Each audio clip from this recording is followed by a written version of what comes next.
Fairy Tail 100 Years Quest Chapter 166 is here, and this was another solid chapter, giving us setups for fights, characters showing back up that I wasn't expecting just yet, but I also secretly hoped would happen, acknowledgement that the plan that they had to begin with was freaking stupid, and things not going as planned. And those are the type of things that I kind of enjoy when it comes to a story.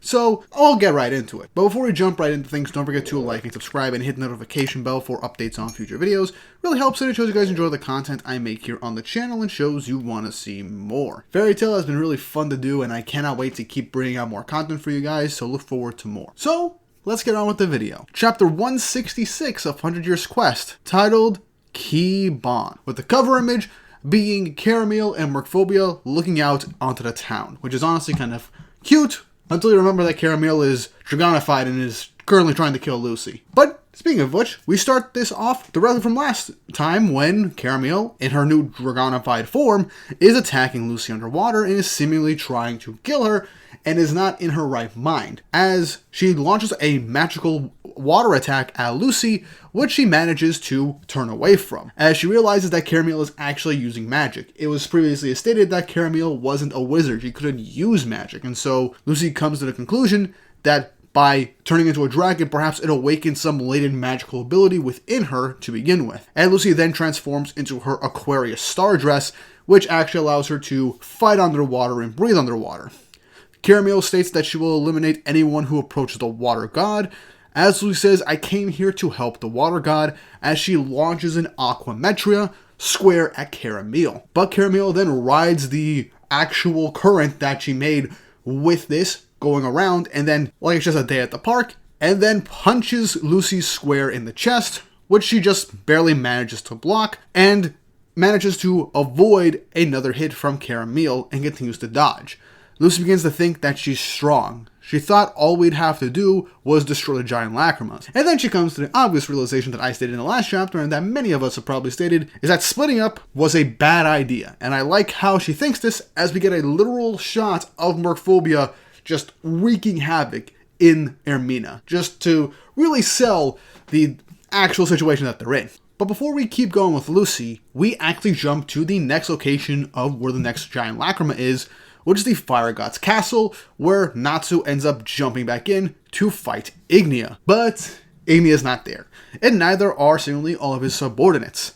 Now obviously, Natsu did say he was going to go after the lacrima, but it's obvious he wanted to kind of square things off with Ignia. As he states, I'm back, fight me Ignia, so that's literally his main objective right now. The lacrimas could potentially come later, I guess, even though it was kind of his plan to begin with. But Natsu and Happy look around, stating that nobody seems to be here. But Natsu then senses somebody, as they're up on the ceiling, as they're right above him. Crashing down, Natsu and Happy realize who this guy is, as this is Brian, now newly dragonified in a human-dragon hybrid state.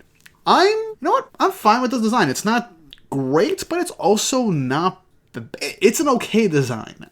It could be better, but I guess this is more so trying to mix dragon and human for people that are actually managing to keep their sanity from dragonification and not turning into dragons that are just destroying things around them in a mindless rage. So, yeah, Brian threw away his humanity and is about to have his rematch with Natsu. Brian then opens up his mouth hat and blasts fire at Natsu. But Natsu says he can't eat this fire. It's gross, and it's pissing him off, as he then blasts away the fire with his own flames that he calls the Flames of Justice, as he charges up a Fire Dragon Iron Fist to try and strike Brian. But Brian this time manages to block it with his bare hand. States, I'm a dragon. Now your fire ain't gonna work on me anymore.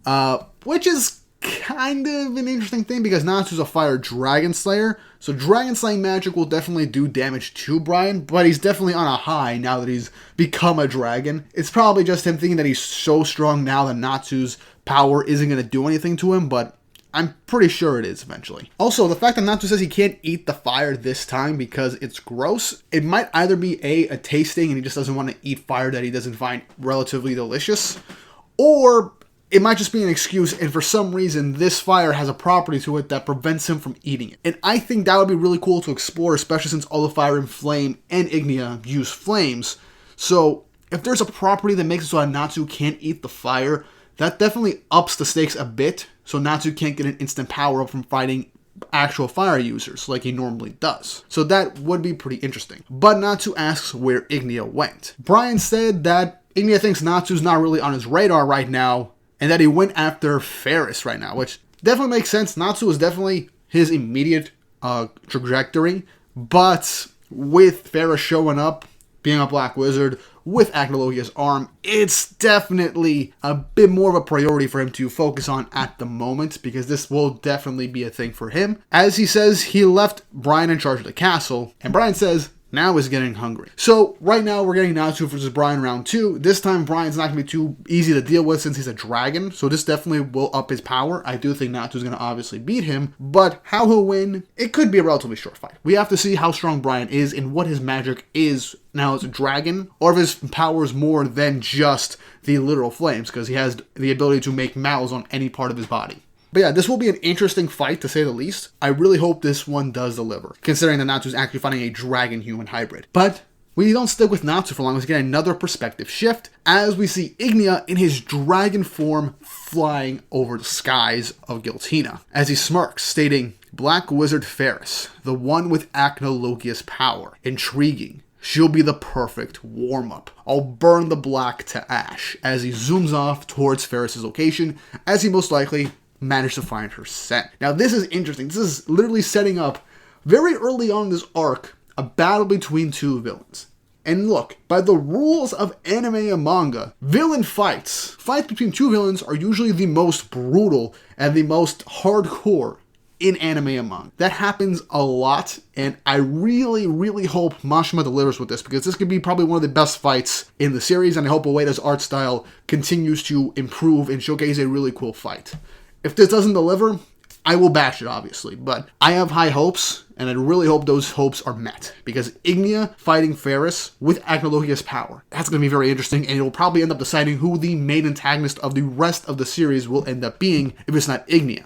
But if Ignia wins, that would cement him as being stronger than Acnologia before the Time Rift. And I am really excited to see how this plays out. We then shift perspectives again to the forest where Faris escaped to, as she senses Ignia coming her way, stating that she'll take him on, and tells her Arachnean sex to go and hunt the humans and dragons, setting us up for potential fights in the future for the rest of this arc with the divided up characters. As we then cut back to Lucy facing off against Karameel in the water, as she decides to open up a celestial spirit gate, bringing out Cancer. And while normally you would think, oh cool, this will be pretty interesting and she'll have more of a chance to fight, Cancer states that he cannot breathe underwater despite being a crab, and to Lucy's shock.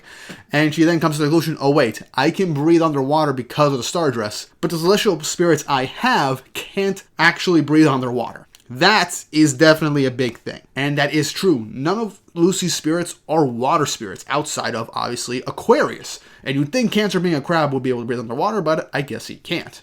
And it also shows that her star dress can't apply things to other characters, and since she's in her Stardust Aquarius, she might not be able to give this ability to breathe underwater to anybody else, which shows a limitation to this as well. But as Lucy is panicking at the moment, Karameel takes the opportunity and begins to hit Lucy with a barrage of attacks, knocking her down as she begins to sink into the water. As Lucy's beginning to have an internal crisis, as she begins to state, oh, it's that sound. That soundless sound. Yes, the grating noise my heart makes anytime I think about Aquarius. It clenches. Aquarius is gone, but I wish she were here right now. Literally, perfect Chekhov's gun for something to happen with Aquarius this arc. I guarantee you she will find this key in a way that will probably be unexpected, and something with how the chapter ends, I'm expecting something interesting to happen, because mentioning Aquarius in an underwater section of the story right now feels way too good of a setup for Mashima to not set up. But as Lucy is seemingly accepting defeat, Karameel is about to charge up seemingly the killing blow on her. But before the attack lands, someone shouts out to Lucy, what are you spacing out for? As Karameel is then kicked away, and Lucy is saved by a giant Brandish, ending the chapter. Hoo boy, Brandish showing up, thank goodness. Not only because I like Brandish and I do want to see her herself fight more, because she's just had a passive role in just slightly helping out Fairy Tail for like the first 2 arcs of the story, and kind of teasing Lucy and kind of screwing her over when they swapped bodies in Gold Owl, but also gave Lucy a win because Lucy used her expansion, her size changing magic to actually win that fight easily. But now we got Brandish here underwater with a mask that is allowing her to breathe underwater to help out Lucy. And this is going to be a really cool tag team because I love these two characters. I love their relationship. I love their little rivalry on who gets Aquarius's key. And with Brandish here, not only is this going to be a much easier fight for Lucy because Brandish's power is just insanely OP, especially if Mashima actually writes it to be as OP as it should be right now. But with Lucy and her Aquarius dress, Brandish did with the ability to manipulate people's sizes and shit. This could be a really good and easier matchup for Lucy. But I think this is probably Mashima's way of showing us Brandish might have found Aquarius's key. With the buildup of Lucy just wishing Aquarius was around, being in a situation where Aquarius would be the perfect solution to help her win this fight. Right now, Brandish shows up. Somebody who is literally stated at the beginning of this story, of the sequel, to be looking for Aquarius's key, showing up to save Lucy underwater. And I think this will either lead to Brandish revealing that she found Aquarius's key before Lucy and using Aquarius's power to help win this fight, or the two of them will work together, and at the end of this fight, Aquarius's key will show up, and the two of them might end up leaving things for a future conflict between the two of them to decide who gets Aquarius's key, since their teamwork got Aquarius's key.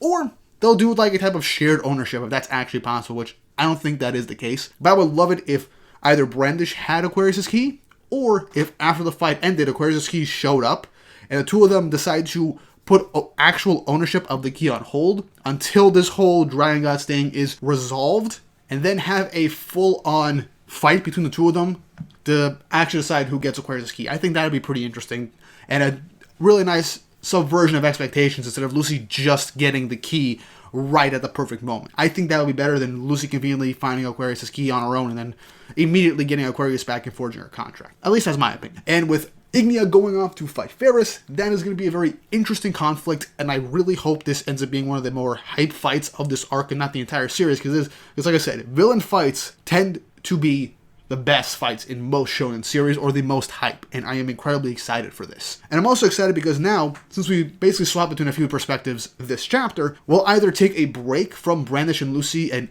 Natsu's whole fights, and we'll probably cut to a bit of Faris and Ignia, maybe Urza and Wendy and Gray situations as well, and potentially other people showing up, because I did state that we were going to get people to show up and help in this Dragon Lacrima destroying mission, and Brandish showing up only proves that, so I'm really excited to see what happens next. But how do you guys feel about this chapter? Leave your thoughts and opinions and theories on what's going to happen next in the comment section down below, and if you haven't already, like and subscribe, hit the notification bell for updates on future videos. Really helps and shows you guys enjoy the content I make here on the channel and shows you want to see more. You know, now that I'm finishing off this video, I want to make an Ignia versus Faris potential video at some point. Let me know if you want that, because I might make that for next week or the following week before the next chapter releases. And with all that said and done, I hope you all have an awesome day.